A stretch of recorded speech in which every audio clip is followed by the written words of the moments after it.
প্রবল ঘূর্ণিঝড় রিমালর আঘাতে দেশের উপকূলীয় 6 জেলাত অন্তত 10 জনের মৃত্যু।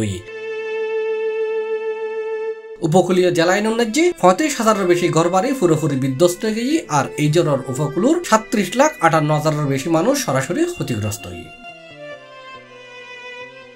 ঘূর্ণিঝড়ের ক্ষতির মুখে পড়ছে উপকূল এবং আশেপাশের 19 জেলা। ইনেলি, সাতক্ষীরা, খুলনা, বাগেরহাট, ঝালকাঠি, বরিশাল, পটুয়াখালী, পিরোজপুর, বরগুনা, ভোলা, ফেনী, কক্সবাজার, চট্টগ্রাম, নোয়াখালী, লক্ষ্মীপুর, চাঁদপুর, নড়াইল, গোপালগঞ্জ, শরীয়তপুর এবং যশোর। দুর্যোগ ব্যবস্থাপনা ও ত্রাণ প্রতিমন্ত্রী হাবিবুর রহমান আজ সোমবার বিকালে সচিবালয়ের এক সংবাদ সম্মেলনত এসব তথ্য জানাই। আপনারা জানেন, গতকাল সন্ধ্যা থেকে ঘূর্ণিঝড় রিমাল বাংলাদেশের উপকূল এলাকায় আঘাত হানে, যার প্রভাব এদেশের বিস্তীর্ণ এলাকায় আজও অব্যাহত রয়েছে। এ পর্যন্ত প্রাপ্ত তথ্য অনুযায়ী খুলনা, সাতক্ষীরা, বরিশাল, পটুয়াখালী, ভোলা ও চট্টগ্রামের মোট 10 জনের মৃত্যুর খবর পাওয়া গেছে। মোট 19টি জেলা ক্ষতিগ্রস্ত হয়েছে।